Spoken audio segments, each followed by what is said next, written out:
Imagine a world like ours, yet so different. A world where magic is real. A world called the Wolverse. The roots of the Wolverse trace back to an English knight, a man of faith and valor who would later transform into a prophet. This knight, fleeing from the Catholic rule in the medieval era, led a band of followers across the tempestuous Atlantic. Their destination, the heart of North America, an untamed land filled with endless possibilities.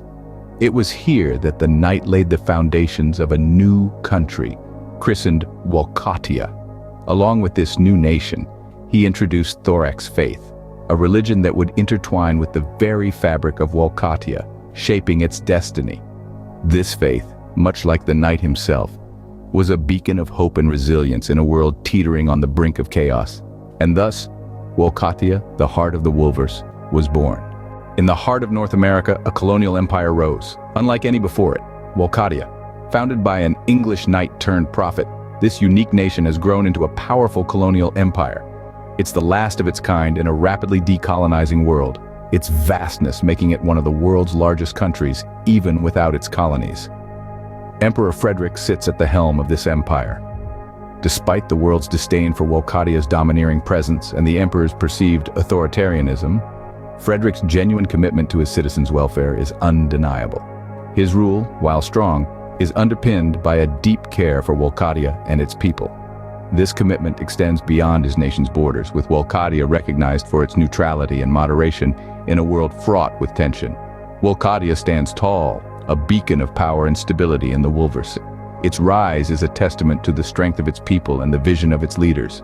Amidst the shadows of empires, a small island nation, Ethiopia, has its own story to tell.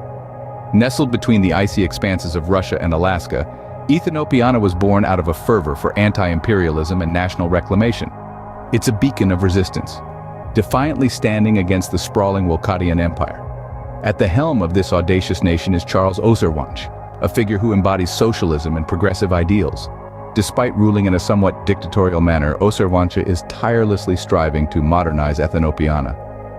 Under his leadership, the nation is transforming, shaking off the chains of the past and looking boldly towards a future of self-governance.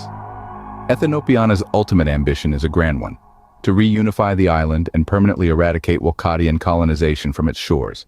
It's a dream that fuels their defiance, a dream that keeps them standing even when the odds seem insurmountable. Ethiopia, a symbol of resistance, dreams of a day free from Wolkatian colonization. The Wolverse isn't just about empires and resistance, it's also a stage for a Cold War. This war isn't merely a struggle for power, but an ideological battle between the British Commonwealth, advocating for democracy, capitalism, and social liberalism, and the Soviet Union, standing firm on the pillars of communism. Amidst this global tension, we find Wolkatia, a neutral player in a game of tug-of-war. Wolkatia's neutrality is not a mask of indifference, but rather a commitment to moderation and peace. Its Emperor Frederick, despite his perceived authoritarian nature, has led Wolkatia to be one of the first nations to join the United Nations and various international organizations. This stance has earned Wolkatia a unique position of respect, even in the face of international condemnation. Yet the nation's neutrality does not mean inactivity. Far from it. Wolkatia is a silent observer, a chess player contemplating its next move, meticulously balancing its place in the tightrope of international politics. But not all is calm in the Wolverse, a storm brews in the east. In this realm of magic and might, the Dragon of the East, China, led by the iron-fisted dictator Li Wei, is locked in a cold war with the colonial power of Wolkadia. This isn't a simple showdown, it's a complex web of conflict and intrigue, with the battlegrounds extending beyond their borders. The epicenter of this tension?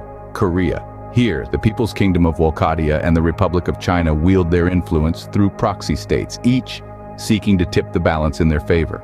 Yet the Chinese dragon is hamstrung. The Soviet Union's lingering presence in Manchuria following World War II hampers the movement of anti-communist troops.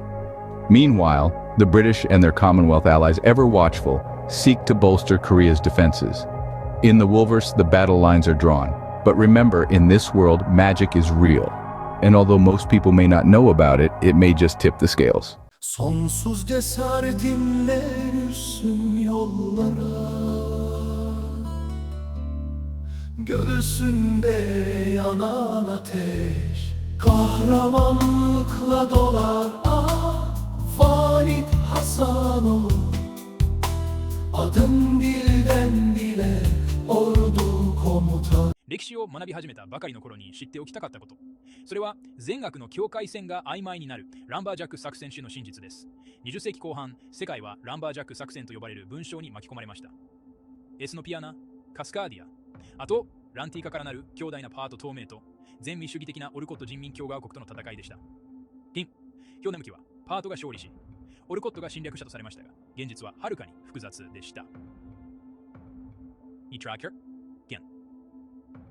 勝利の夫にはプロパガンダと沈黙の層に深く埋もれた犯罪がありました。しかもその犯罪を返したのは白者ではなく、歴史を書き換えた者たちだったのです。Ken, your shots are your shots sure, shots heard. 真実の層を暗にがしていきます。ランバージャック作戦のこれで実際に何が起こったのか、そしてなぜこれらの真実は音適されたのか。Ken、教科書には載ってない歴史の章に変わります。いわゆる生存戦争の力に隠された過去な現実を明らかにします。